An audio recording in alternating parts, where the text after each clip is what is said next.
So I'm delighted to be joined by Ben Rubin.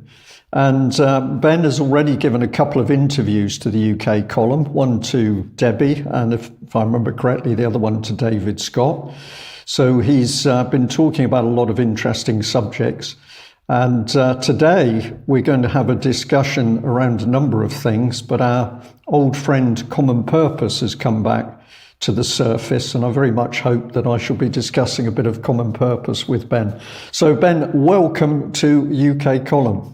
Thank you, Brian. It's great to be here. I feel like I should have worn a tie. No, well, you should know that this is my little label, if you like. I always used to have a joke with Ian Crane from Alternative View, who used to say to me, Brian, why do you wear that tie?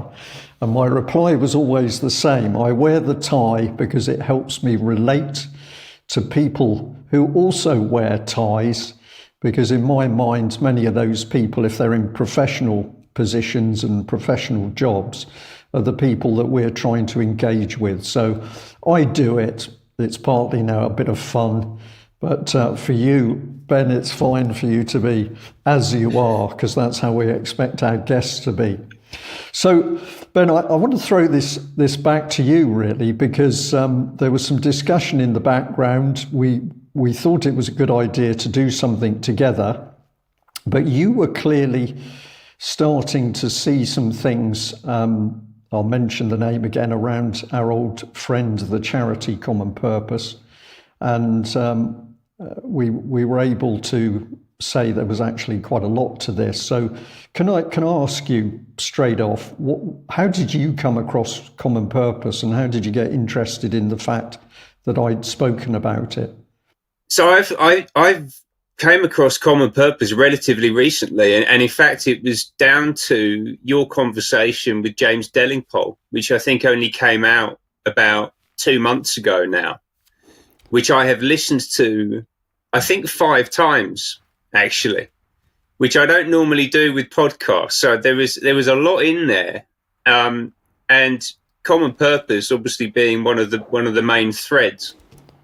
And I've been researching and writing and talking about systemic corruption in the UK, also internationally, but there's enough at home to keep us busy, I think. And actually a lot of what's going on internationally centres around what's happening in the UK, interestingly. I've been writing about it for quite a long time now. And it would appear, and I hope that we're going to get into this with quite a bit of specificity, actually, that Common Purpose is actually one and the same thing as a bunch of the networks and the patterns of behaviour that I've been talking about and looking at, and I think that a lot of other people have as well. I'm picking up straight away on networks of behaviour, because I'm thinking, wow, this really does take me back. Let me just give a little bit of a recap for people who might not know. But in my early days, and we're going back, I think, about 15 years ago, I came across the organisation Common Purpose, which is a charity. It still exists today. You can see their very glossy website.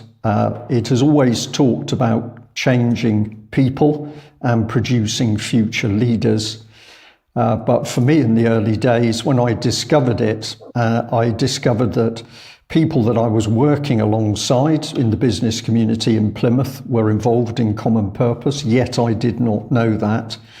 And when I started to dig deeper, helped by some other very good people who were researching, we then discovered that Common Purpose had this amazing web right the way across UK, where it was selecting and training people through a variety of courses. One was called Just Do It. One was called the Matrix course. But their ultimate goal was to produce people who were described as future leaders who would be changing the world to make it a better place. So we discovered an organisation that was getting into local authorities, the police, fire service, schools, colleges, the military, and also was connected with the political arena. Its agenda was very much a change agenda, but it was recruiting people who then worked in the background. Now, the point I'm coming to, Ben, is that basically in those early days, I saw what it was doing, but there was an element to it that I couldn't quite put my finger on. And I gave a live talk, I can't remember where it was, but from the stage I said to the audience that wherever I see common purpose, I see that they're doing this, they're recruiting new people. They were particularly keen on getting the training staff within any particular organisation, because if they got hold of the training staff, those trainers could help them run more common purpose courses. So I saw all that, but I said there's something I can't put my finger on. They do something which I can't understand. And a few days later, after that video of that talk had gone out, a man contacted me. He said that he was, in fact, a social worker, but he'd done a lot of training in psychology. And he said, Brian, what you don't understand is that they're using NLP, neuro-linguistic programming, in order to put their training across. And what that is really doing is it's a form of hypnosis, if you like, but it's a very powerful psychological technique to influence the way people think and ultimately behave. And he even a few days later sent me a little video where he'd taken a little video clip of the chief executive at the time speaking, and who was a lady called Julia Middleton. And he said, the first part of this video is what she says. The second part of the video, I break down what she says and explains how she's using very carefully crafted language to influence the audience and draw them into believing what she's talking about. So this was fascinating to me, but it gave me the extra dimension that common purpose was absolutely about creating change and change agents, but they were actually using psychology skills in driving that change. So your network of behaviour absolutely hits the button for me. It's clearly a remarkable network that they've established. And actually, the one of the great things I got from your conversation with James Delingpole, and I've spent a lot of time going through over the past month or so, actually, is the CP Exposed website, which I'm guessing is a precursor to UKColumn, or is that something that's run in parallel to UKColumn? So, Ben, to answer your question, the work with common purpose was absolutely a precursor to UKColumn. This was the start of my life. I will say that I discovered fraud and corruption in Plymouth, but then I discovered something else at work in the background, and many people said to me, in their opinion, common purpose was helping to cause this breakdown in a number of areas. And so I got investigating, and we decided, I was being helped by some other people, that the only way to do this was to make our research evidence-based. And therefore we created a website, which later Mike Robinson kindly updated. And that website we designed as a repository for information on common purpose, a lot of it obtained through freedom of information requests, and but also material that had been published in the wider mainstream media. And we put it up on the website so that people could see exactly the evidence that we were looking at. We were also able to get a spreadsheet of common purpose graduates. That was an eye-opener to me, because the spread of professions that were involved, I've mentioned some of them, but it also included the courts, for example, was incredible. And many of the targets were schools and colleges, so they were clearly going for young people.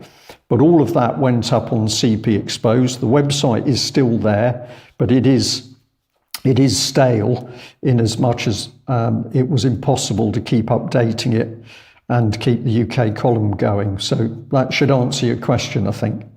No, that's great. And as I say, it's fascinating to go through it, and I highly recommend that people do. And in particular, the graduates list, actually.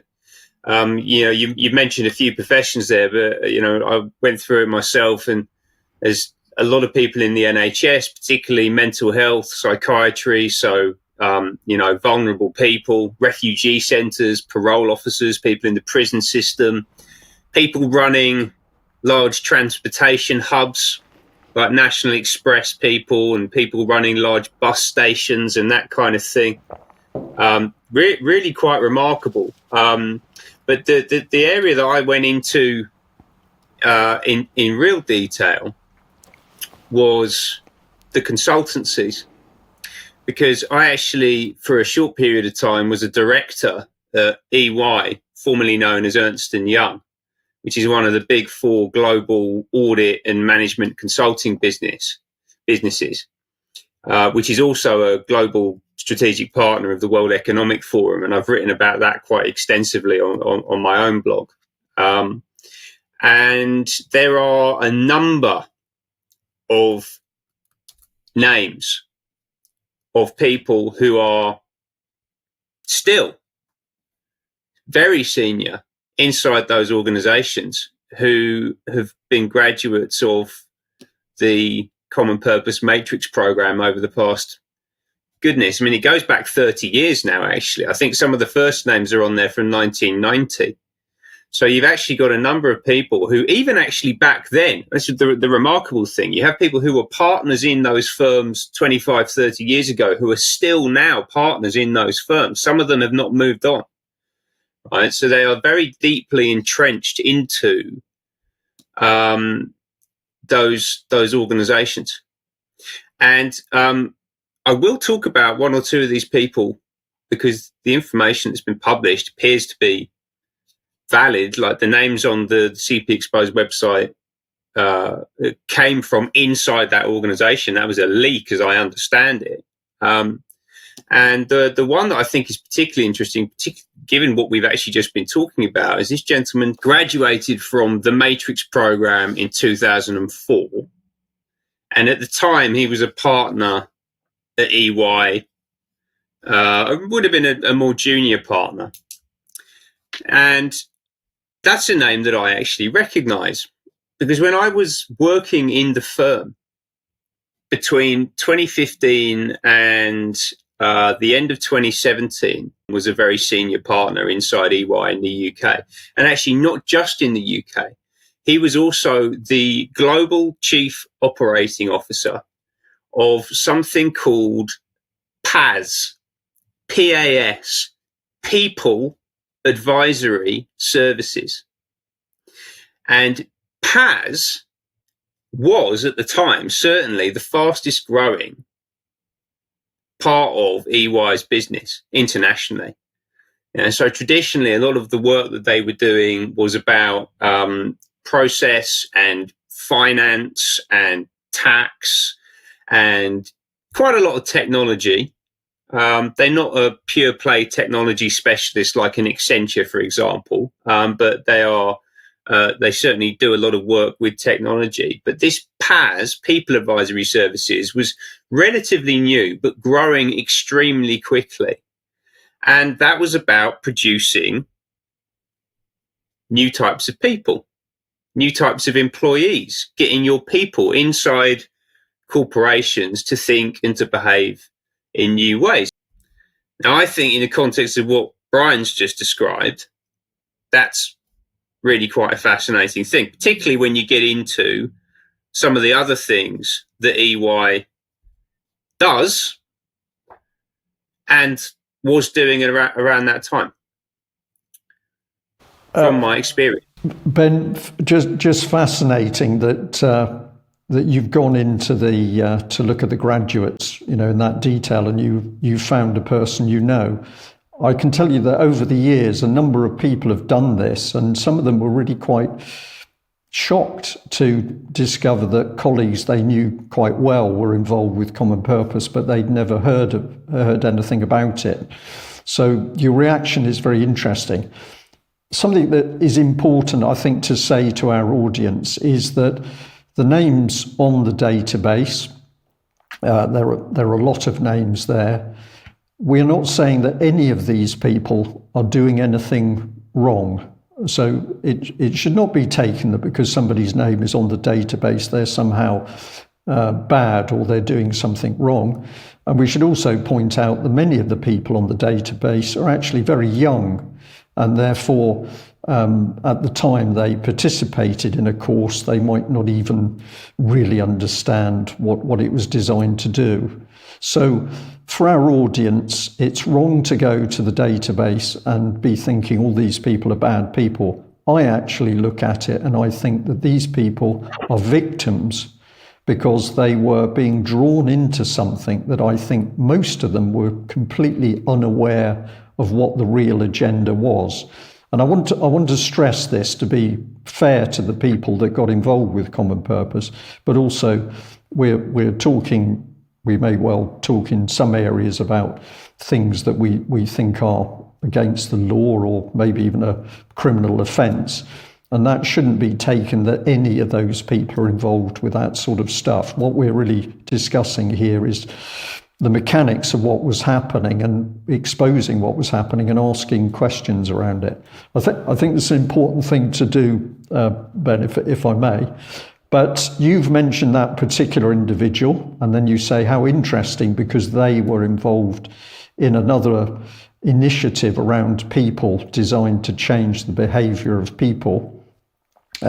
One of the, what do we call it, the adverts that Common Purpose used for its courses included a quote from the then chief executive of Lloyds Bank.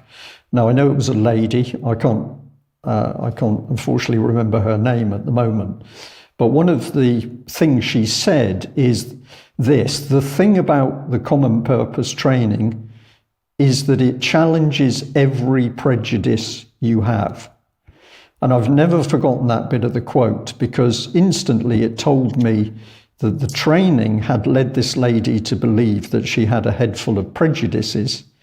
And then, of course, once they'd convinced her that she was a highly prejudiced individual, the next thing they did is change the way she thought in order to make her a non-prejudiced person. But actually what they'd done is reframed the way in which she thought.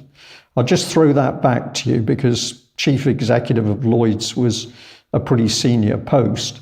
And the other thing I'll add, Ben, is if you were involved with Ernst & Young, the other big name in accountancy which got heavily involved with Common Purpose was PricewaterhouseCoopers as it was in those days. Yes, notably so. Yeah, actually. So, and there are a bundle of KPMG people in there as well, but and Deloitte there are a few, but many less than there are for PwC, as you've mentioned, and also for EY. And you can see that a bunch of these people, as I said, they're still in the firms. Some of them have been there for many decades. Many of these people have gone on to rather lofty positions in the British establishment. There are lots of OBEs and MBEs now floating around who've come out of this program, as far as I can tell. And you are right, Brian.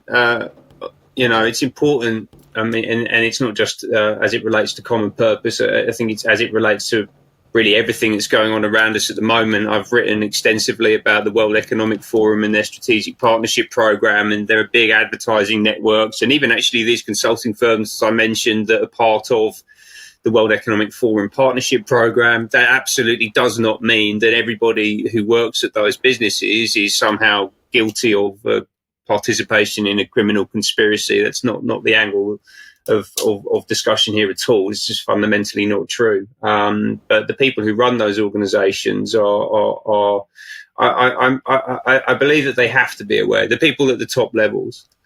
And we were talking about people advisory services and the way that EY was building a business designed to transform people, which I think is really interesting in the context of his personal involvement with Common Purpose. But at the same time, there was something else going on at EY, and I think these things are linked. I think they have to be linked, actually. towards the end of my time in the firm, and I didn't last particularly long there, I joined because the company that I was a director of was acquired and then integrated into the UK firm. And as part of that process, I got a lot of visibility for a period of about 18 months across the whole organization, actually, because we were part of a process of digitization that was going on that's been happening across the economic system for 15, 20, 30 years now even. And EY acquired us so that we could be offered to their client base as a new service line, a new proposition. And actually, as part of that process, we were also going through and digitizing large chunks of the firm as well. And that meant meeting a lot of the top people, going across all of the different service lines, all the different markets, looking at all the different propositions that they offered to their clients, the big corporations and the government departments that they work with. So actually, I had a fairly unique access, I think, to the totality of the EY business during that period of time, which, as I say, is a few years ago now. This is not sort of red, smoking hot information, but I think a lot of it is still relevant. Those firms don't change that quickly. And a lot of the same people are still there. And one of the things that came along, and it's remarkable, really, actually, reflecting on this now, at the time, towards the end of 2017, there was a big partner-led program coming out of the US, and a lot of attention, a lot of money, a lot of people were being focused on this idea of inclusive capitalism. And I remember a bunch of people flying in from around the world to run some workshops in our office. We had a really nice office in Shoreditch, and people used to come there and do partner meetings. And there was a whole series of events that happened around this idea of inclusive capitalism. And what it actually now turns out that was, as I've discovered subsequently, right, really only in the last 12 months, have I put these two things together, was the emergence of something called the Council for Inclusive Capitalism, which is a global initiative launched by Lynn Forrester de Rothschild and the Pope, interestingly, and a whole bunch of other grandees and representatives from across the corporations, global governments, and organizations like the Catholic Church.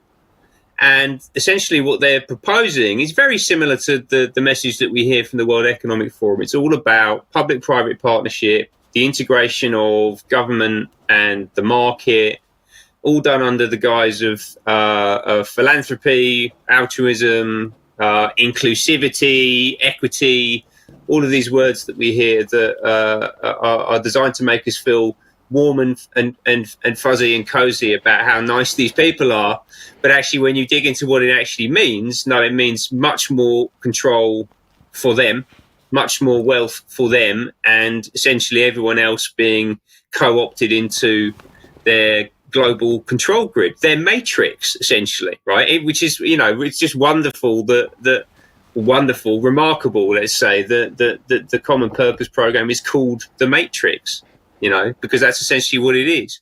And I remember at the end of 2017, this program, this inclusive capitalism program, this idea that we needed to reframe capitalism to move away from a pure focus on profit and revenue and all this kind of stuff, but for the people who've been very successful in the existing paradigm to be controlling how that conversation develops, that was becoming prevalent, and right to the very, very, very top levels of EY, right? So Mark Weinberger, who was the global chairman and chief executive, was leading that conversation inside the firm and was one of the top people involved in how that was playing out there in the world.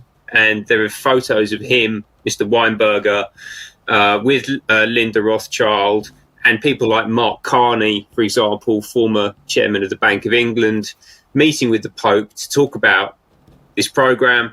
And Mr. Weinberg has now actually left EY, but his successor, Carmine DeCibio, based out of New York, is also still now heavily involved in the program. He features on the Council for Inclusive Capitalism website. And I just think that there's the dovetailing between the elevation of people advisory services, which appears to have been led by a gentleman who's a common purpose graduate, alongside the emergence of the Council for Inclusive Capitalism, which is partly led and headed up by EY leadership. I mean, the top people, Weinberger and Carmine DeCibio, were both, and Carmine is still there, chairman and CEO, the top individual in that global firm, directly involved with this inclusive capitalism push. I think that doesn't feel like a coincidence to me. It doesn't feel like a coincidence to me either. You're talking about those things and that period of time, and my mind went back to what was declared as the beginnings of Common Purpose, and Julia Middleton, the then chief executive, said that effectively she created Common Purpose about 1985. Her story was that she'd been in America. I have reason to believe that she'd actually spent some time at least in Chicago, which I think itself is significant, because people who have a look on the UKColumn website and have a look at material that our American correspondent Mark Anderson has talked about, he is particularly honed in on the power of philanthropic organisations in Chicago, which are seeking to drive forward, for example, the global cities and the global, the Global Foundation of Mayors. Help me out here. Is it the C40 thing? Is it that? Because I was going to ask you about this. I'm really glad that you brought this up, because there's I'm sure you'll be familiar with Rory Stewart, the former Conservative MP. He's now started talking about, actually, interestingly, a concept that he describes as radical decentralization, which is something that I also talk about. I have two things that I do. I have two subsects that I write. One of them is called Rise UK, and that's about very much aligned to the conversation that we're having today about systemic corruption across the different parts of British society. But I also have a project called Pattern, and I'm sure UKColumn will provide links to all of these things. And I talk about radical decentralization. So I was really quite fascinated to see Rory Stewart coming out and talking about radical decentralization a couple of weeks ago, and he's doing it in the context of city-states, these much more powerful mayors. And it sounds like that's directly linked to this organisation in Chicago that I had first heard you talk about, Brian, on the Dellingpod interview. So there are a whole bunch of things coalescing here that I think are really interesting. Okay, so let's keep going, because this is a very relaxed chat we're having, but hopefully our viewers and listeners, we're going to be taking them on a little journey through really our thoughts on a lot of subjects. But there's a huge amount of coincidences, and then eventually you have to say, well, is it a coincidence? If I just come back to that little bit. So Julia Middleton said she started Common Purpose. She was working on it in the background through things she'd learnt, and I believe she was in the Chicago area where many of these think tanks were operating. That's where she got the concept from. And there was an organisation operating in America about that time called Common Cause, which sounds similar, doesn't it, to Common Purpose? So she comes back to UK, and in next to no time she said that she raised £500,000, but would never declare where that money came from. Now, we were always pretty sure that there were a number of banks that have contributed to that £500,000 initial funding for Common Purpose, and certainly Deutsche Bank would have been one of the key banks. Deutsche Bank was subsequently to allow Common Purpose to hold their board meetings in its London headquarters, or one of the London banking sites. So a bit of a mysterious background to Common Purpose.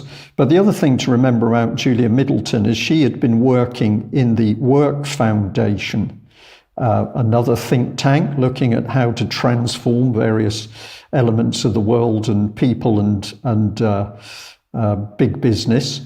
The Work Foundation was previously called the Industrial Society, and people can have a little look at that and see what they think about it. But the other bit that was going on as we were researching Common Purpose was we were coming across the work of a well-renowned or well-known business consultant in America called Peter Drucker. And Peter Drucker was a man who was particularly focused on how you changed extremely large organizations, how you transformed, improved, changed a very big organization. And one of the points he made is that if you have a very big organization, a very big company, and everything is working well, the company is basically sound, it's doing what it should be doing, it's making a profit, people are well trained, they're happy in their jobs, that's quite a hard object to change because people don't want that change. And what he began to talk about was the fact that if you have a large company or a large organization and you want it to change direction, the way it works, the way it thinks, how it interacts with its customer base and the public at large, you have to destabilize it.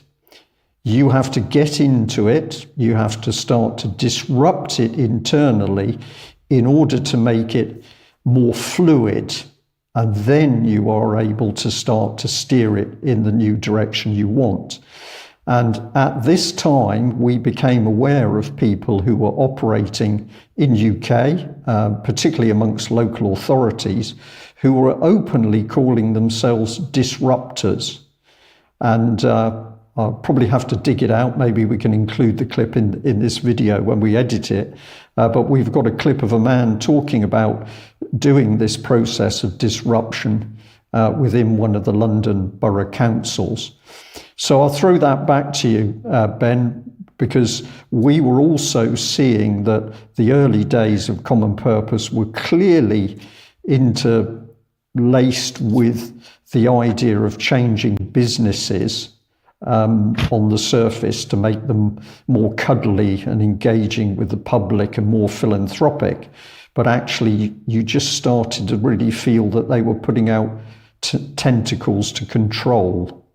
It's an interesting one, isn't it? There's a whole bundle of things that you've just touched on there. This idea of disruption is an interesting proposition, right? Because actually that's the big paradigm, the big narrative arc of the past 15, 20 years in technology has all been about disruption, disruptive innovation. Yeah. So how do you fundamentally transform markets? How do you create new industries using technology? This idea of the philosophy, which you may be familiar with, of move fast and break things, which came from Facebook, and actually really is driven a lot of what's happened in industry for the past decade, 2 decades now. Actually, Facebook's been around for nearly 20 years. These aren't sort of new, shiny, innovative companies anymore. They're very much part of the establishment. But when they appeared, their express purpose was to break things, to transform things, to fundamentally reshape the way that whole industries work. I mean, if you look at what Facebook did to the media, for example, completely destroyed the traditional media. We now live in a world where I was looking at some statistics the other day, looking at the total collapse of revenue in the media industry from the mid 80s, when it was at its peak, to where it is today, and it's currently under 10% of the amount of revenue generated in that industry, which ultimately means that there are fewer people employed in it. The quality's gone down. There's less opportunity for people to establish themselves and to prosper inside the media industry. And a lot of that stuff has been driven by the internet and driven by these social media platforms. So, and the media is very important, ergo, hello UKColumn. Like, the reason that UKColumn exists fundamentally is that the traditional media hasn't been doing its job properly. Now, you can argue the toss about whether it was ever doing its job properly, and maybe it wasn't actually, as we're beginning to discover.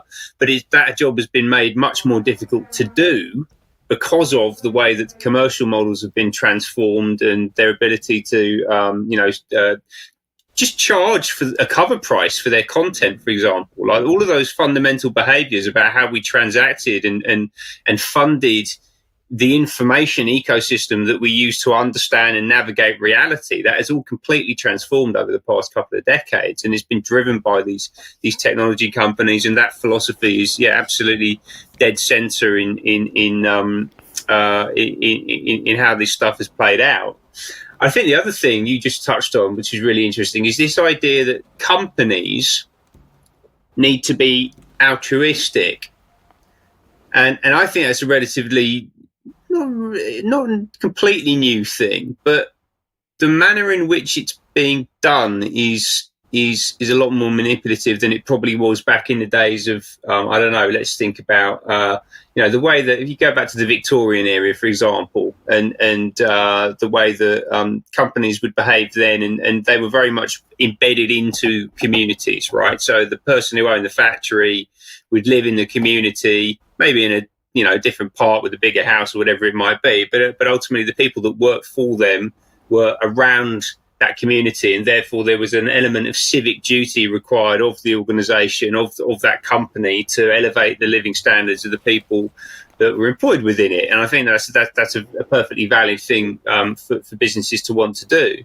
But now in 2023, we exist in a paradigm which is all driven by shareholder return. Since the late 60s, the entire the business philosophy that has infused every market everywhere, really, around the world, certainly the major corporations, is that ultimately our only duty, and in fact we have a legal obligation, fiduciary obligation as directors of a firm, of a company, to our shareholders, to maximize value, to maximize returns for shareholders.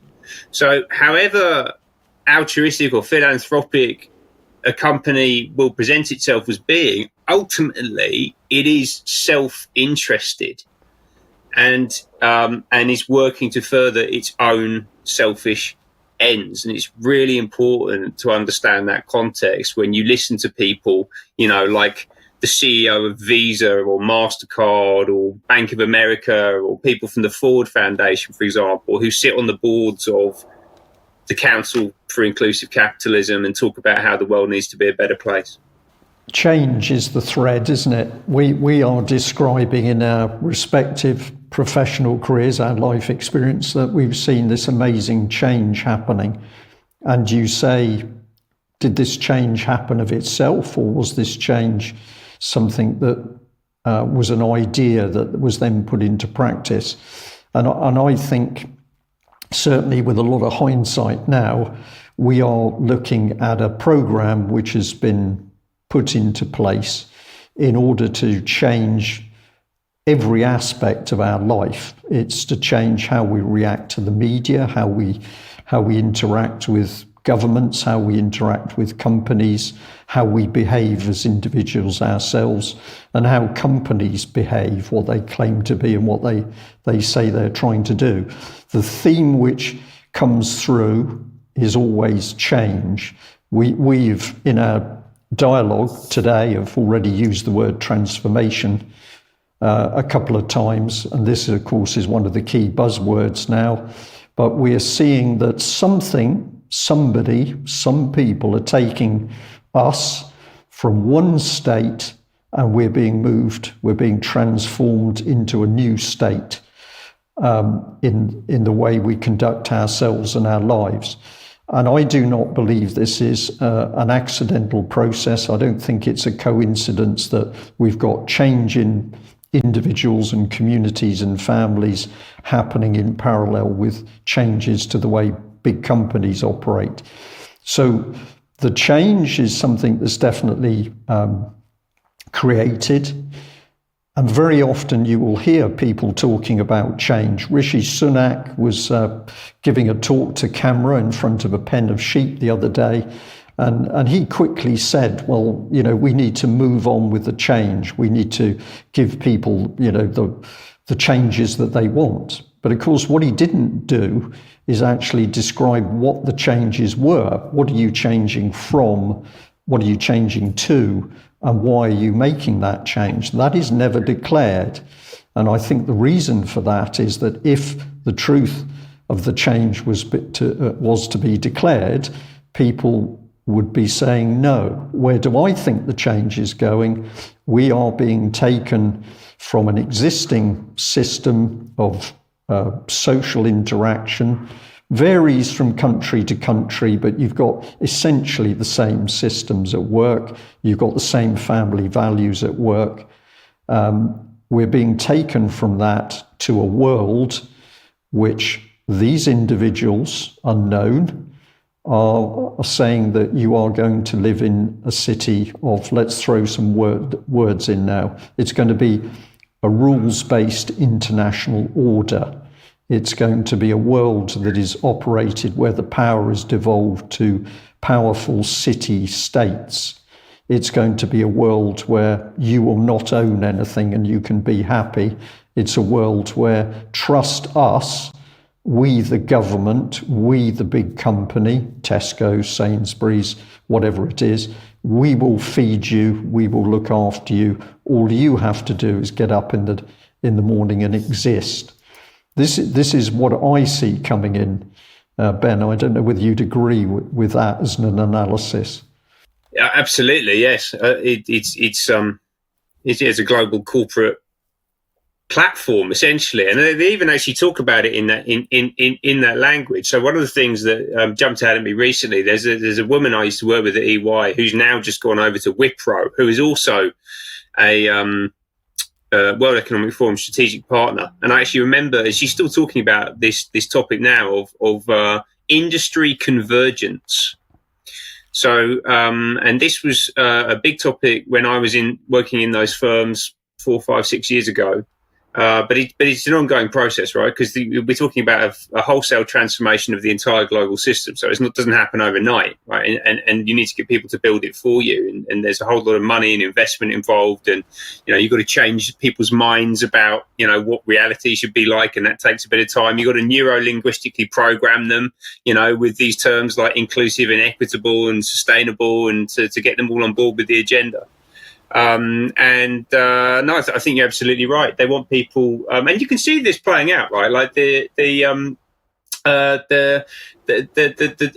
patronising, and it infantilizes humanity, right? Like essentially, you will be dependent on us for everything that you have. And you will not be able to exist outside of a system which is centrally controlled via these corporations and the state, which ultimately controls the corporations. Yeah, that's absolutely where things are heading to on their roadmap that they have planned out for us. And I actually think that is what that word inclusive means. So they don't want anything outside of the thing that they control.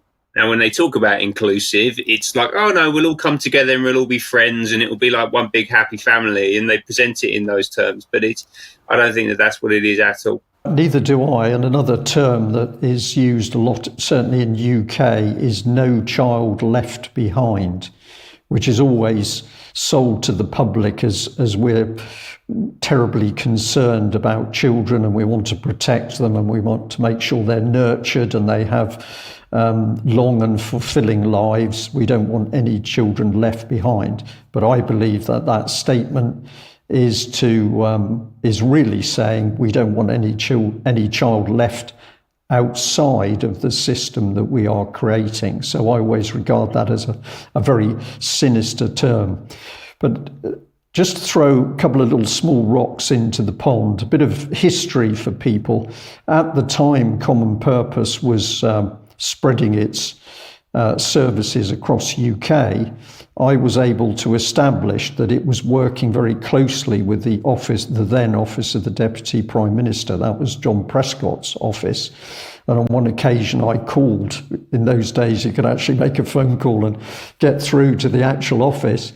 And I was able to call the office of the Deputy Prime Minister, and a mature, very nice lady answered the phone. And I asked her some questions about why they were interacting with Common Purpose. Well, she did not want to speak to me.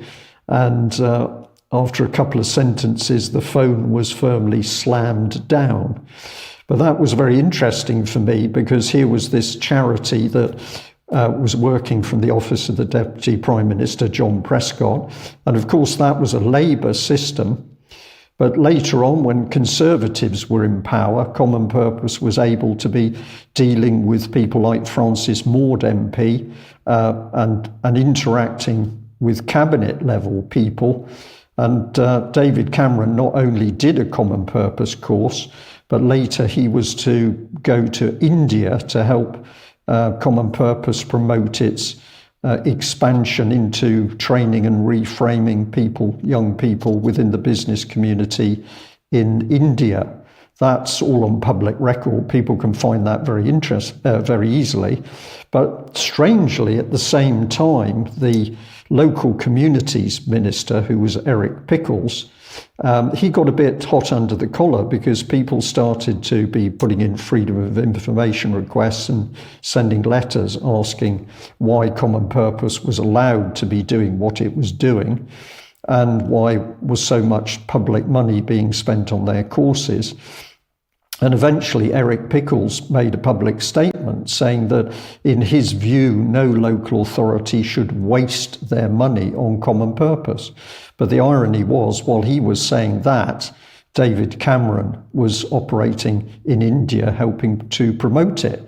So you seem to have cognitive dissonance within the Conservative Party. But what have I just said there, or what have I demonstrated?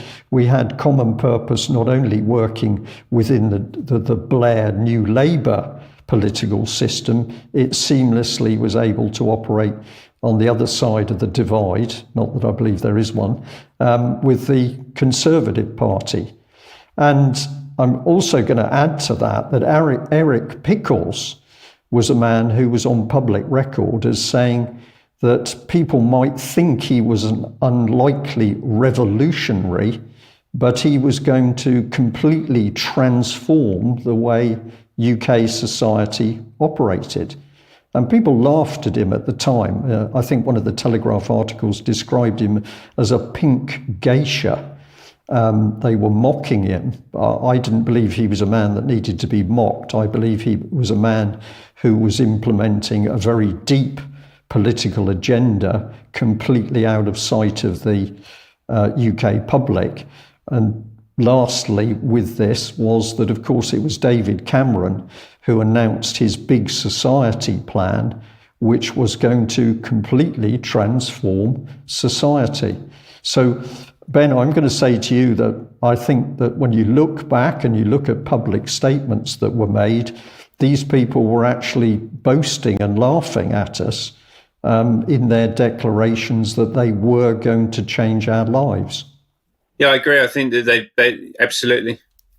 I completely agree with what you just said there. I think the Cameron is an interesting one. I've actually I just did an interview with James Delingpole about an organisation called My Life, My Say, which is a UK charity run by a guy called Mehdi Koban, who's a UK Labour politician, Hackney councillor, future face of left-wing politics in this country. That's certainly what he's being groomed for by the look of it. And that was the reason I found out about him, is because he was partnering with Tony Blair on Tony Blair Institute for Global Change, which in itself is an interesting name. Yeah, their Future of Great Britain conference, which I spoke to Debbie Evans about on UKColumn a couple of months ago.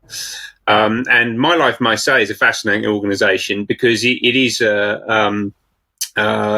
surrounded by all of the different flavours of the political system in the UK, and the very top level people, actually. So, Tony Blair is working directly with them. David Cameron is working directly with them via something called the National Citizen Service, NCS, which was established out of the Big Society Initiative that Brian just mentioned.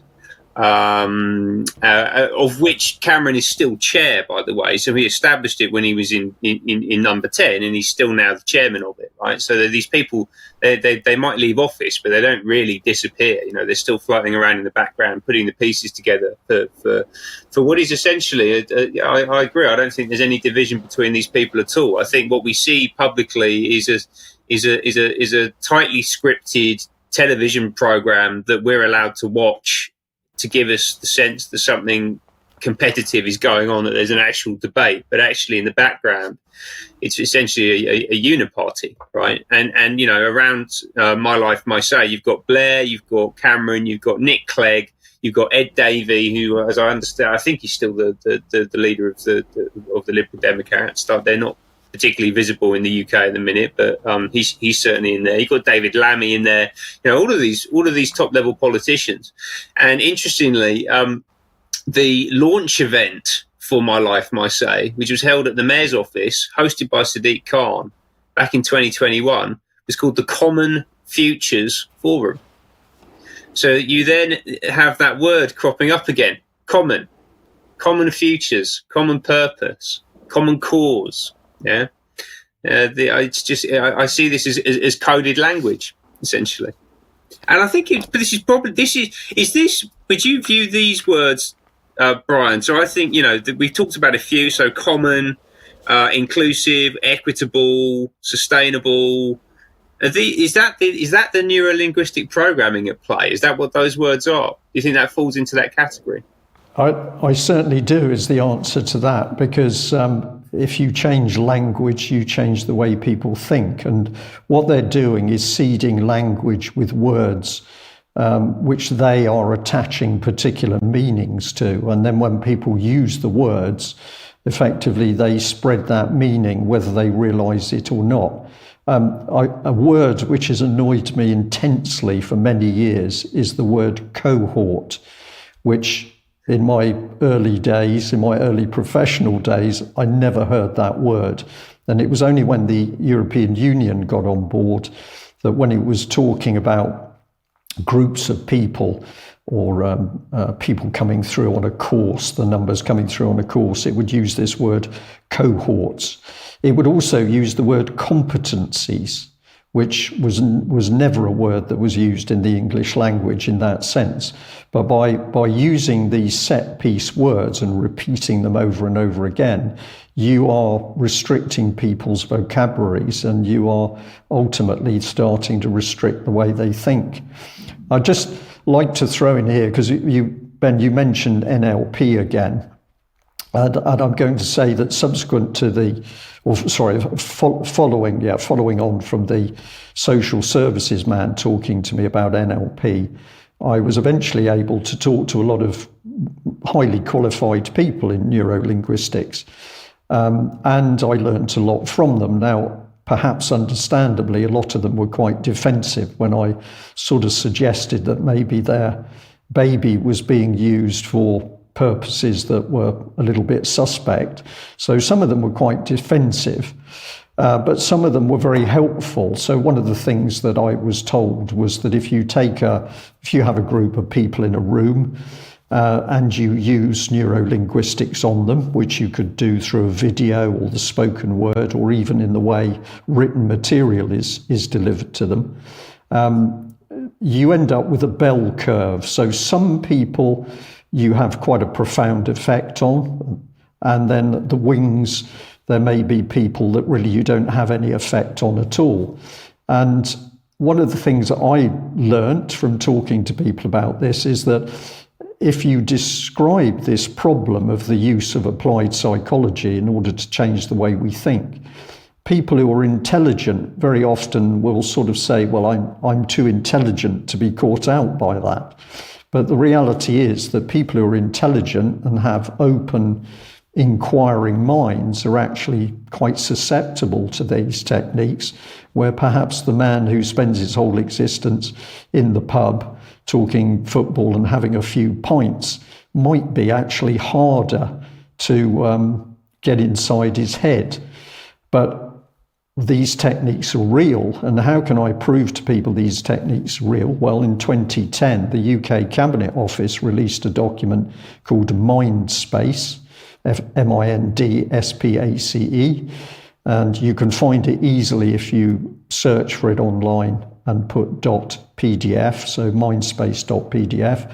But this was the Cabinet Office with its behavioural insights team boasting that not only could it change the way people think and behave, but they could do this without us necessarily knowing it had happened. Or they said if people do realise their behaviour has changed, they won't necessarily know why or how it's happened. So the Cabinet Office boasting that it had the ability to use applied psychology. And what more do you need? The document even has a segment in it where the government says we have to be careful using these techniques because we could be accused of manipulating the public. Well, of course, that's exactly what they were and are doing. So these are dangerous techniques, Ben. Absolutely, incredibly powerful. And actually, it's interesting that you brought up the behavioural insights team, because I was pre getting into the consulting industry. I was actually working in the advertising industry, and at the time that document came out, the advertising industry absolutely loved it. That was the big paradigm shift. Behavioural economics, they called it, and applying those techniques to client work was, the big thrust of what all the strategists were doing in the ad agencies, and that was going right the way to the very top. So people like Rory Sutherland, for example, who I still believe is UK chairman of Ogilvy Group, one of the big traditional advertising networks owned by WPP. He has talked on that for many years, those techniques are very powerful, and as you say, they're rooted in the way that government nudges us. It's the nudge unit, isn't it? They just give you a little nudge to make you do this and to make you do that, and actually, unfortunately, it's not just a nudge. I mean, it's much more like a shove unit, I think, nowadays, particularly in the context of what we've seen happen over the past 3 or 4 years. Obviously all of this stuff was deeply rooted into the way that the civil service ultimately were behaving through COVID. I think it's important, actually. So one of the things I wanted to just touch back on as it relates to EY, it's a complicated web of stuff here that we're traversing through. But one of the other things that I think is really relevant in terms of EY, and particularly as it relates to people advisory services and the work that EY have been doing for the UK government, is that essentially those two organisations are completely fused with each other. Right, so EY, actually back at the same time that I was there, they were working very, very closely with the UK Civil Service, and they were headline sponsors on a bunch of civil service events, including working directly with Jeremy Hayward as they established the Hayward Foundation, who was the former head of the UK Civil Service. He's now passed away, but all of this stuff is integrated, Like we're talking about NLP and the Nudge Unit. That's a civil service organisation. Well, all of the other organisations that we've been talking about through this, they're all connected to each other. Because, of course, one of the key figures in the early days when Common Purpose was running rampant through the civil service was Gus O'Donnell, known as God by his initials. But he was absolutely facilitating the use of this through the system. And we also had players coming in from America. One of them was Cass Sunstein. He was one of the lead proponents of behavioural change via economics. But there were talks going on at very high level with the government.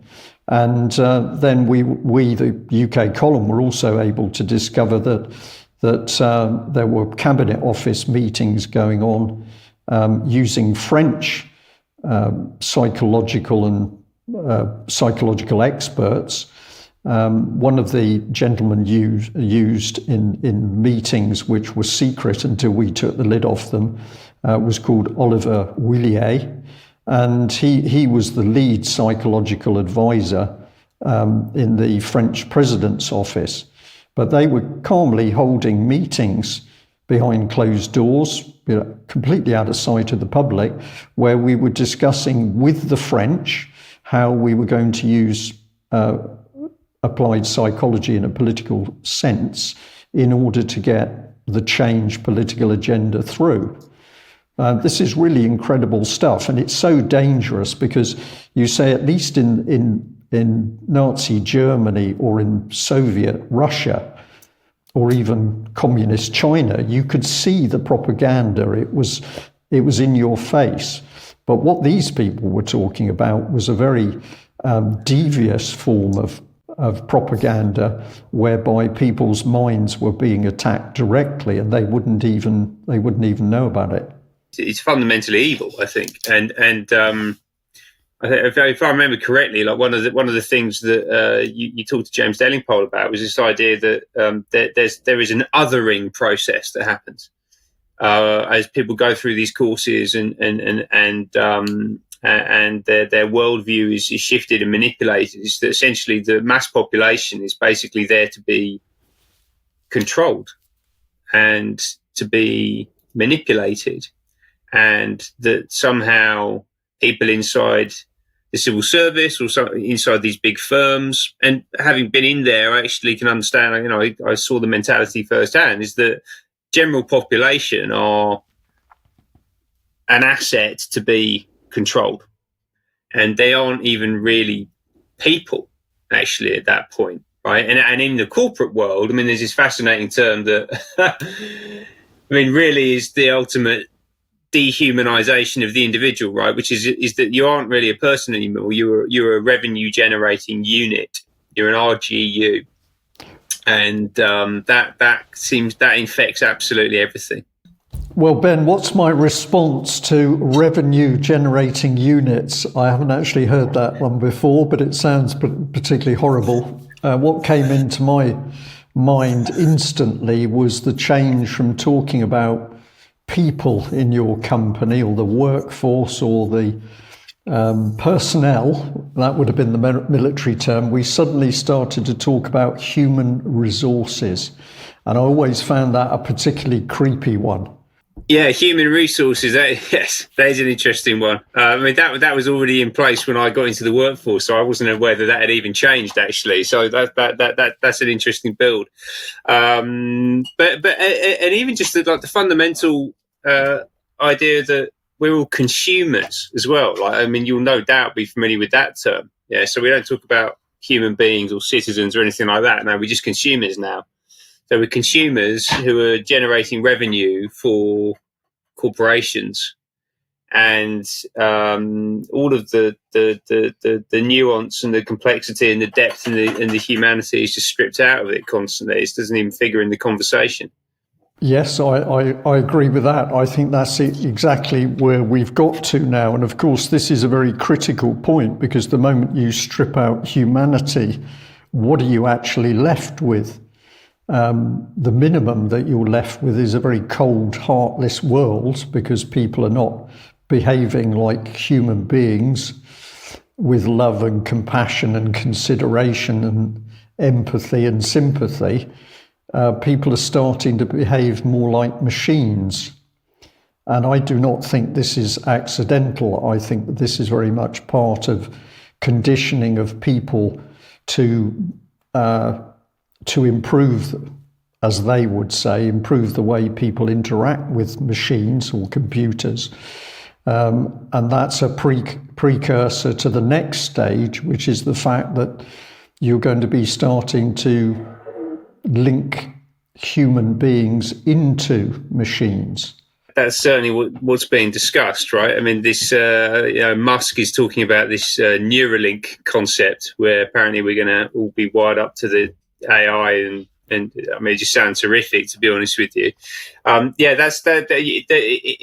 you landed on a very interesting topic, actually. I mean, so actually a lot of the work that I did and the people around me were real specialists in was called human computer interaction, HCI.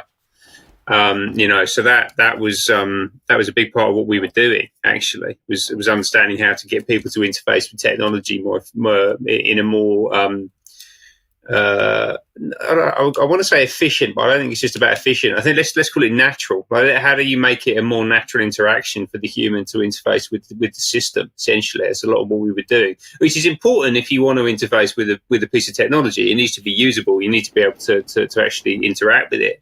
But the question is, to what extent does that need to happen? And I certainly don't think that embedding microchips into people's brains is a route that we should be going down. But apparently, the world's richest man does, and make of that what you will. I'm not a huge fan of Elon Musk by any stretch of the imagination. But this idea of othering is an interesting one. And actually, I'm getting flashbacks now to when we were acquired by EY, actually. So when I first became part of that organisation, one of the things that really struck me, and I've been having a little trip down memory lane thinking about it, is that I think this is probably true for all of those firms, actually, is that they don't feel English. Yeah, they don't feel British. They're based in London, but when you get into them, they are very much global. Yeah, so culturally, they're globalized. One of the things that really jumped out at me actually is that the surnames changed.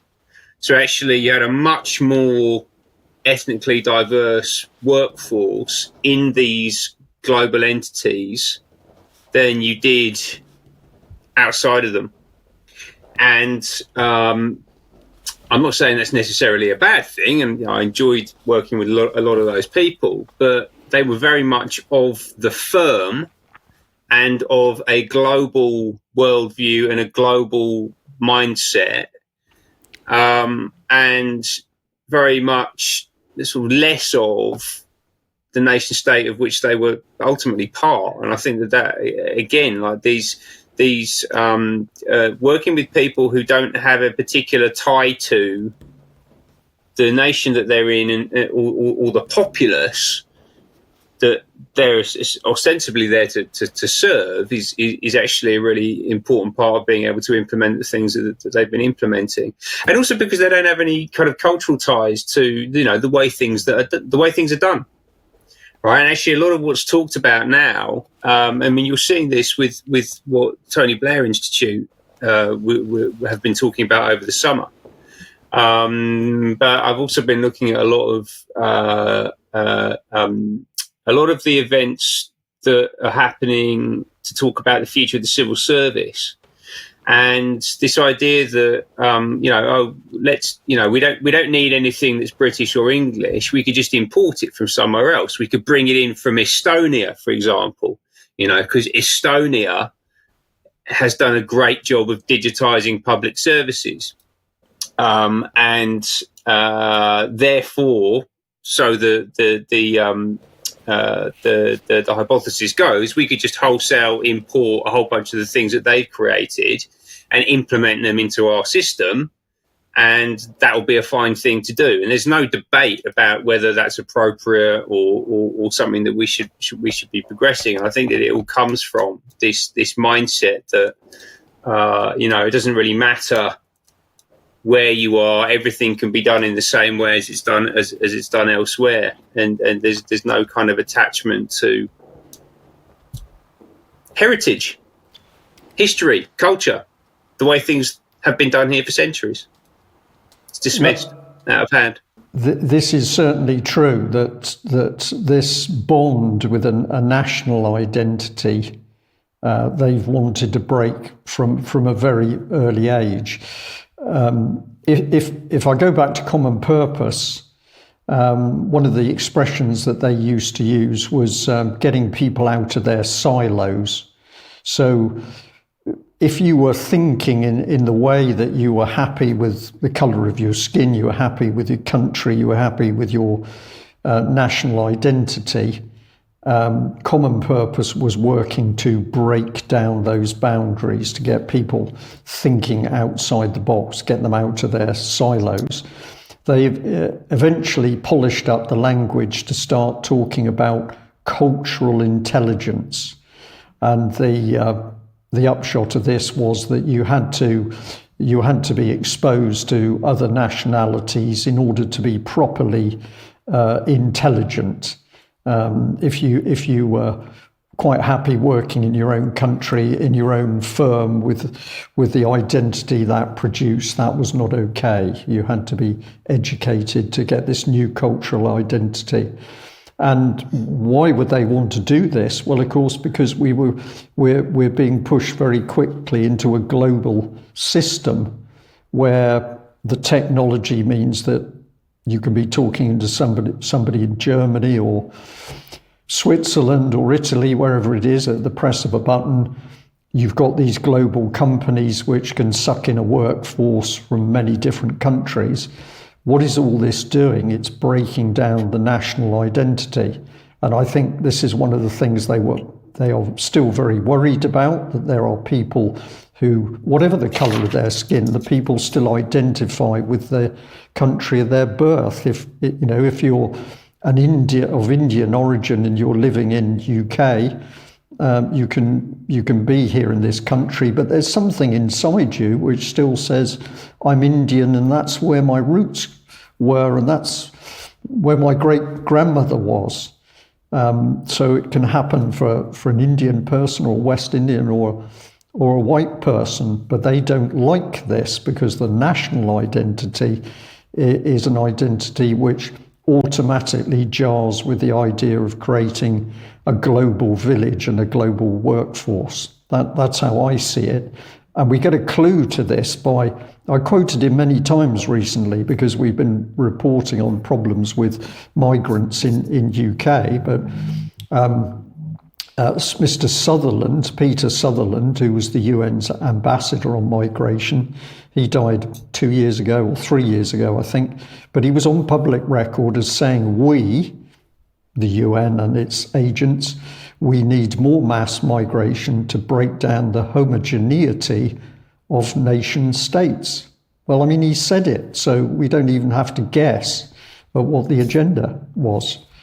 Right, and that's exactly what My Life, My Say is, the charity that we spoke about earlier. That's what a bunch of their partners have been doing. So the Rubin Institute, which is based out of LA, I think it is, one of the things that they talk about is the need for mass migration in order to break down national identities. And they're very happy to go out and talk about it in public and to progress this stuff. And then the other thing that we hear a lot of, I see this all the time, right? So again, it's this NLP thing, right? These coded words that they seem very innocuous, but actually when you dig into what they mean, they're extraordinarily threatening to us, actually, right? Which is this idea that we have to be open to diverse perspectives the whole time. So, well, you've got to be open to a diverse perspective. So, okay, well, are you going to be open to my diverse perspective? Like, we've got a very specific culture and history and way of doing things in this country. Like, why do we constantly have to be open to doing things in different ways? Like, why is the onus always on us to have to comply with this stuff? Basically, and that is it's not xenophobic or racist or anything like that to say that. No, but of course, what are we demonstrating? And there's a slight hesitancy now we've got onto this subject, and that is because, of course, the conditioning, the huge backlash at anybody who dares to talk about subjects like immigration or migration or race. This was one of the early cards that they played in order to start to control the way people could think about events. And so we were very quickly led to believe in this country. Let's talk about UK, because I've got experience of living here. We were taught to believe that everybody at heart was some form of racist. And when they came up against a person who was West Indian or Indian or Pakistani, whatever it was, that immediately there was some sort of racist element to your belief system, and this had to be corrected.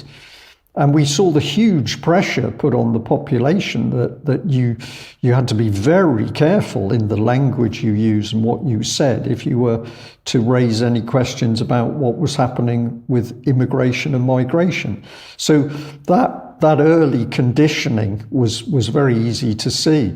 But actually there was something around about the same, or no, it was a little bit later, something else came into being, and that was the huge movement for disabled access.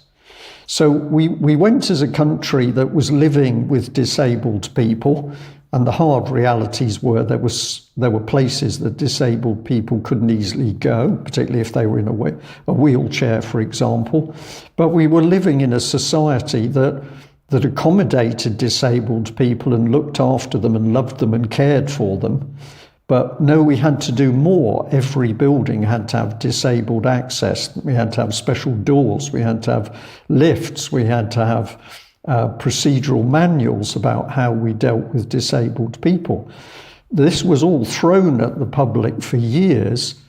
But actually, if you look at the country now, does the government care about disabled people? Is it actually out helping them? Is it looking at what the real problems they face in their homes? I don't think so. What it did is conditioned people to think that they had to be very careful when they were dealing with a disabled person. This is reframing. This is mind control.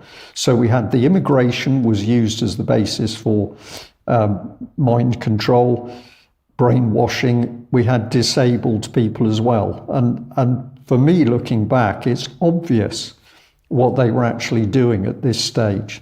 That's the entire macro conversation that's happening in our society, and that's been going on for 30 plus years now, right? You know, it's absolutely embedded into the education system.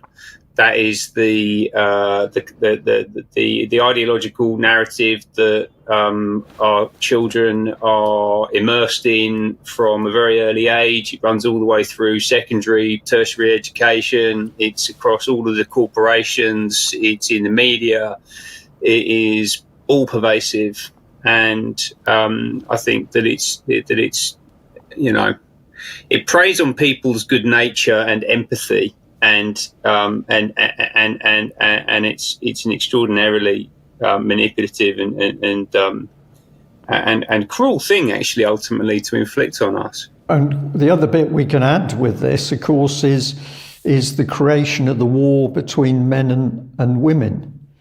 And again, I'm old enough to look back, and men and women related to each other. They got on with each other, and sometimes they didn't get on with each other, but that was part of life. But what you saw was two complementary sexes who had been existing together for thousands and thousands of years quite happily. Suddenly, we've got terminology which we'd never heard before, the battle of the sexes. Well, who started this battle of the sexes, and where did it come from, and what's the battle about? And then on top of that, you know, what did we see next? We saw the promotion of the feminist ideal. And then we start to see the gay agenda coming in, where we've got to be aware of and talking about gay people. So all of these were initiatives that you could never pin down where it actually came from. It suddenly whoosh, it came in through the media, and it was being talked about in the BBC and the newspapers, all subjects which were controlling how people thought about each other. And ultimately, it wasn't assisting them to think about each other in a more loving way. Inevitably, it was creating a more aggressive thought pattern in people about a particular group or the opposite sex or people who are part of the gay community. So I've seen, my belief is that we have been attacked for a great many years now, and the initial part of that attack has been on our minds, the way we think, the way we behave, the way we relate to each other. And it's been to break apart a sort of loving human relationship and society. So if that's true, the mindset that we're up against is an evil mindset. And that starts to take us in a very interesting direction. Well, yes. I mean, you're absolutely right. I agree. We're dealing with evil fundamentally, and a lot of the things that you're talking about, I think, deliberately tap into trauma. So people who've had traumatic experiences will have an innate prejudice about, men, for example. If you had a father who was abusive, then it's easy for you to extrapolate to that all men are abusive in some way. Yeah. And if that message is being fed to you and reinforced to you, then, it's even easier still to believe that. And there's no one really saying the opposite out there in the mainstream. I think the other really interesting one, and we've talked about transformation and change and all that kind of thing. It's actually the generational divides. So we've had, and I think this really came along after the Second World War, the introduction of the term the teenager. Yeah, like, we've got these new things now. They're called teenagers. You used to have children and adults. Yeah, you hit 18 or 21, whatever the coming of age was. That was when you became an adult, and you stopped being a child at that point, supposedly. But now all of a sudden you have the teenagers and adolescents, and then that becomes formalised into the baby boomers and the Gen X and the millennials and the Gen Zs and the whatever other one they're going to make up next. Yeah, and ultimately, what those generational divisions say is that each generation is somehow fundamentally different to the one that preceded it. But actually, that isn't true, and it can't be true because we're all human beings. Yeah, and the idea that for the past several thousand years, we've had a relatively stable social structure that's worked in a certain way, but now all of a sudden, the last 50. All of a sudden, now everything is completely different and new, and everything has to be transformed because we've got these new generation of young people coming through who just simply must have things done in a different way. And I say this as a millennial, by the way, and people a bit older than me are probably laughing at me as I say this stuff, particularly as someone who spent a lot of his professional life building digital systems for companies, right? The idea that we had to move over to digital. Wholesale is in order to meet the needs of the millennials and Gen Z is ultimately part of what I'm describing here. But the divisions are all over the place, and really just baked into the language, to the conversation, into the political system, everywhere. They've come from somewhere. Once you see the change, once you see the agenda, then the next thing you say to yourself is, okay, where did this come from? Where was the idea created? Where was the policy formulated? Where was the vehicle for starting to spread the agenda? And when you ask that question, then you inevitably become focused back on the big think tanks. These nebulous bodies that are set up, and they start thinking about things, and they start suggesting there's a different way of doing things. So I mentioned earlier in our chat the Industrial Society and the Work Foundation, think tanks that were starting to seed new ideas and a new agenda.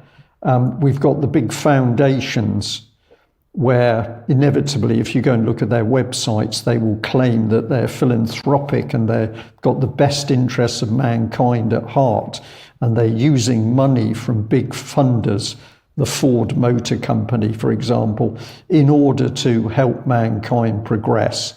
You've got the non-governmental organisations. You've got the UN itself and its offshoots. When you get back into these bodies, you start to see the formulation of the policy and the challenges to the status quo, the drive that we've got to change in some way if we're to survive into the future. And the moment you identify that group of organisations, the next thing you say to yourself is, well, where does the money come from? Who funds them? And that's when it gets really interesting, because inevitably the funding comes back to very large corporations. And so we've got a huge wiggly path through all of these subjects. But for me, it comes back to who controls the money, because whoever controls the money can control the existence of and the output of these foundations and NGOs. And it is these organisations that are changing us by throwing all this stuff. So we've got to follow the money. And then it makes sense to me why the accountancy, and especially the big accountancy firms, have been so important, because a lot of the research that I've done over the years has shown that actually the new agendas are often being seeded with the help of money which is corrupt. The means of the obtaining of the money, the spending of the money is done through a corrupt system. Well, if that happens with small amounts of money, okay, maybe you can get away with it. But if you're a government and you're going to start doing corrupt things, or a big company, you have to have the involvement and the complicity of the big accountancy firms in order to cover up the crimes that you're carrying out. And so I've believed for a very long time that the reason that we see the big accountancy names right in there amongst it is because they are the gatekeepers to the corruption which is producing the money, which is seeding the transformation into the new rules-based international order. Is that a bit unkind, Ben? No, I don't think it's unkind at all, actually. And I'm just referring back to the notes that I was taking when I was reading through the CP Exposed website, and it says Big Four, ? Money laundering. That's exactly what it is. Yeah, it's to give a veneer of respectability to the operations of the corporations. But ultimately, that's what those consulting firms and the audit firms are there to do. They're there to protect the interests of the status quo, to increase profitability. I mean, that is their express primary purpose, is to increase the profitability of the corporations. They don't exist for any other reason. And to give it a kind of a veneer of respectability, which it fundamentally does not deserve. Yeah. A little anecdotal story on this is that a long time ago, I was driving along a road in Ireland, actually, at the time, and my mobile phone rang, and it was a lady who called me, and she told me that, she said, I've seen your talk, whatever talk it was, I've seen one of your talks on common purpose, and I've called you because my husband is a senior man at PricewaterhouseCoopers, and he got involved with Common Purpose, and Brian, he's changed. And this lady, in a very distraught frame of mind, told me about how, as far as she was concerned, her partner who did the course actually changed in their behaviour, and certainly their behaviour towards the family. And that was a very sad phone call, but it reinforced an earlier case that I'd had, where a lady had called me to say that her husband was a policeman, and he'd gone off to do some courses and changed, and his behaviour deteriorated until she got to the point where she said, I knew I had to leave him. But he hadn't done a common purpose course, he'd actually done a diversity course within the police. And the lady said to me that when they had separated, she'd separated from her husband, she eventually sort of went looking for answers, and she went to speak to a black policeman and his wife, who they'd become friendly with, and she really liked the guy. And so she went to ask him about the training, and he said some really interesting things to her. One of the things was, he said, well, I thought the course was nonsense, this diversity course, But he said what they did is they kept asking you if something happened, was that a result of racial prejudice? You finish your shift and you come back into the police station and this happens and that happens. Is that racial prejudice? And you say, no, of course not. Everybody gets that. That's so-and-so. And after you've given this answer to a number of different questions, eventually you find yourself admitting, well, I suppose it could be. And he then reinforced his personal experience of diversity training by saying, well, if I didn't effing know I was black, then I do now. And what this man was describing is these little seeds being put in his mind and his colleagues' minds, which weren't actually settling down their relations. They were little seeds which were actually creating conflict. And clearly, some of the officers reacted badly to this. Yeah, I view it as psychological abuse.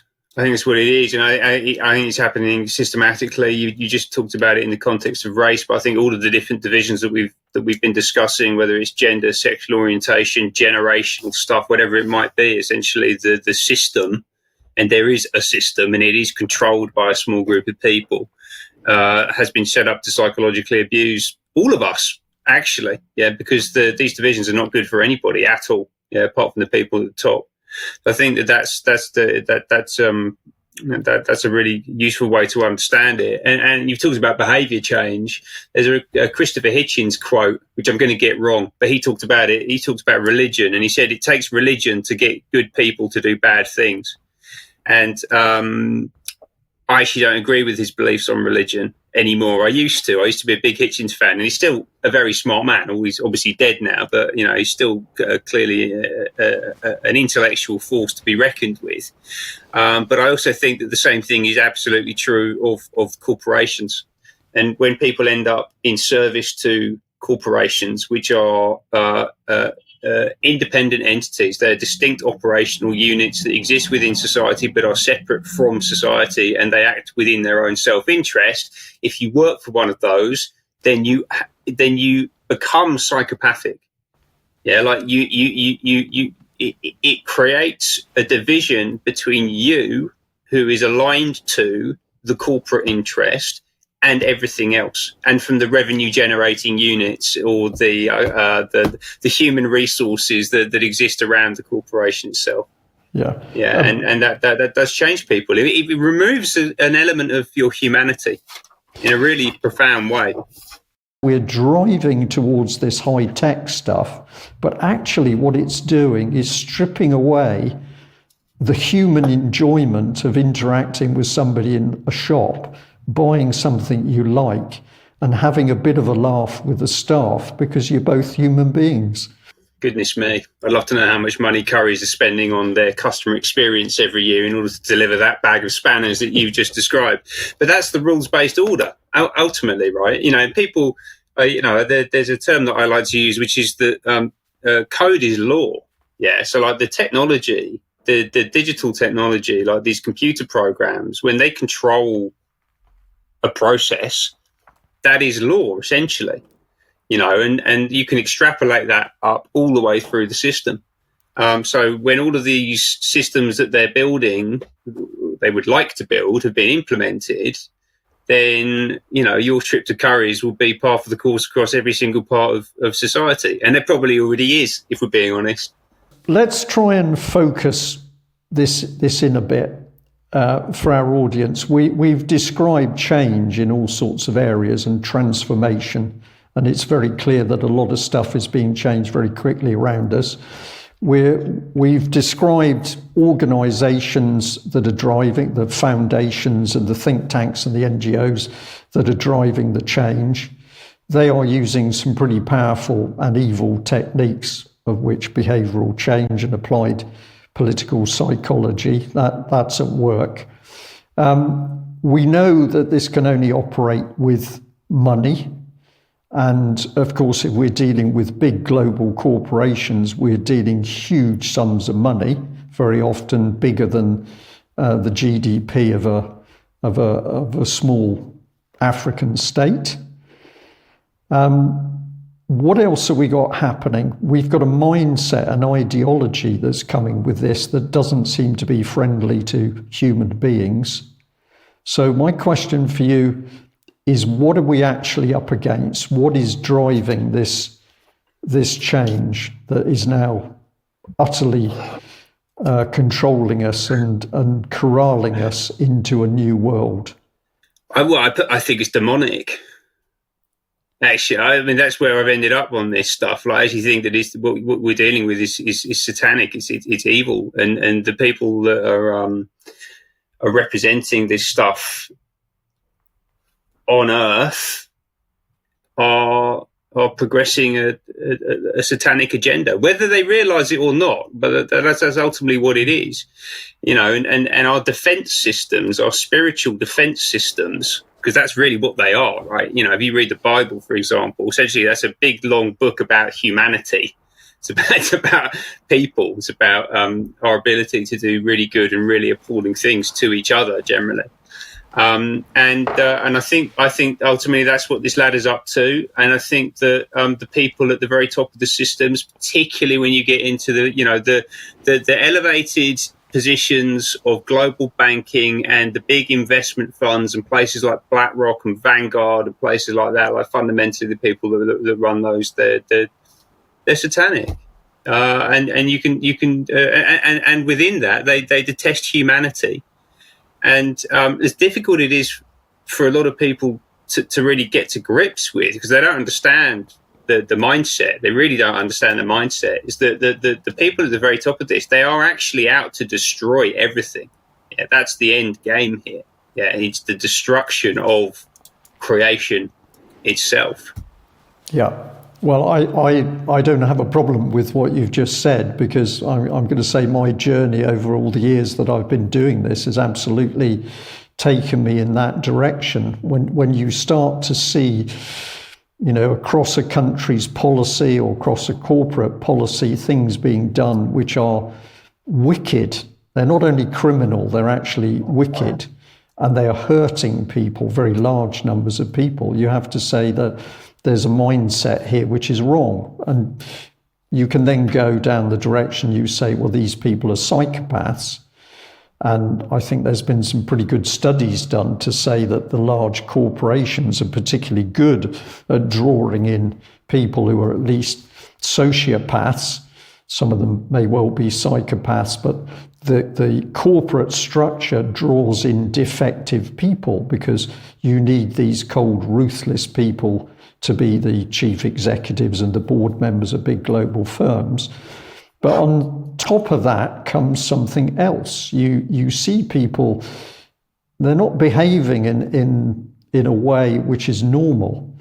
And this is where, for me, I got to the point where I'm thinking to myself, no, because these individuals are being affected by something that's very dark spiritually. There's something more than this world which is starting to affect what they think and how they behave. And of course, if you go down this line to try and establish whether you think it's sensible or ridiculous or accurate or not, you've got to start going to scripture, because it's only scripture that gives you the indications as to what you should be looking for and why. But to me, it's very clear that we're entering an evil system which seems to hate mankind. And if that's the case, and we want to introduce something a bit more upbeat and light-hearted, if you come to accept that what we're watching is evil and a very dark spirit at work, to me that then says, well, if that's true, then the opposite is true, and we've also got a very light spirit which we should be paying attention to. I'll throw that one back to you. Yeah, I agree with everything that you're saying there. And actually, if you look at the way that something like central banking, for example, has been constructed, it's actually being created in a way that is designed to torment us. Right, like someone in the design of the system itself has specified a situation where we are constantly on a hamster wheel, basically, like running faster and faster and faster just to stay still. Right, all of this inflation, for example, like where does that come from? Inflation. We just accept it as like a normal thing. It's just, oh well, it's just how it works. Like no. That exists for a reason.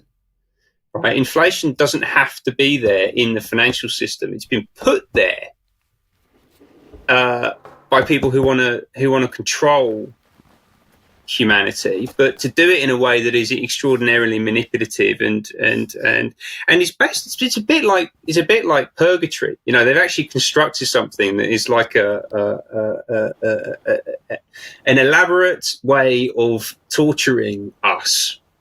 And that infuses everything around us within the current construct. Yeah. And as you say, there's definitely a dark spiritual force at play behind it. And thankfully, there is a counterpoint to that. And, I've talked about this a bit recently, but I've also become religious, remarkably, over the past few years. Having been an atheist up until my late 30s, I've become very religious over the past 3-4 years in particular, and because it gives me hope, it gives me optimism for the future, because I can see that there is a light as well as a dark, and that's something that we can all collectively move towards. Well, isn't that lovely? The only thing I challenge you there is, I don't think it's religious. I think you become spiritual, and that you become aware spiritually. And of course, if we go in this direction, what does this change agenda want to do? One of the things it wants to do is to stamp out all idea of a loving God. I think this is very, very clear to me, because if people got up in the morning thinking that whoever they are and in whatever circumstances they are, there is actually a loving God, that's a positive way to start your day. But the system coming in is, of course, one that really says you're a pitiful individual. Unless you can make us profit, you're going to die horribly. So the good news is the loving God. And I've really found that this has become stronger and stronger for me, because it's just become obvious that this is what we're really dealing in. And when we talk about spiritual matters, we start to get answers to things. I can imagine that people listening into this conversation might say, yeah, but this is all sort of nonsense. And I'll say, well, okay, just think a little bit about the Bible. If you read the Bible, what does the Bible say about the world? Well, it says Satan rules the world, the ruler of this earth. And that changes the way you look at the problems around us, because in the first instance, we're living in a world where problems are created by man ourselves, but also the ruler of the earth is not a pleasant being. And that starts your thinking. Maybe we should have a follow-up on this, Ben, and delve deeper into this aspect. I know David Scott and Alex Thompson are very keen to do this, and we feel more and more that there are people who are really searching for a positive way of dealing with all the problems that are unfolding around them. And to me, the answer is getting to grips with the fact it's not a political battle we're in, it's a spiritual battle. I'd be delighted to do that. Yeah, absolutely. And I agree. Political battle is, you are underestimating the challenge if that's your view on things.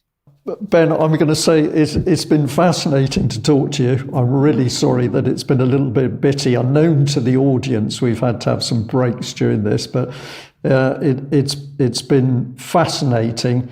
And for me to be able to talk to you about common purpose, and I know that you understand and can see what I saw in that organisation. This is a huge boost for me, because it did take a lot of work to wake people up to the fact that this organisation was pernicious and it was up to no good, and it was spreading very quickly. I think it was the Trojan horse to actually get this agenda spread through the civil service and the corporate system, and it did it very effectively.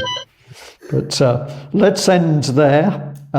Let's get this one up, and we'll say to our viewers and listeners, tell us what you think, and if you'd like us to do part 2, and we'll dip our toes into matters spiritual. Ben, thank you very much for joining me.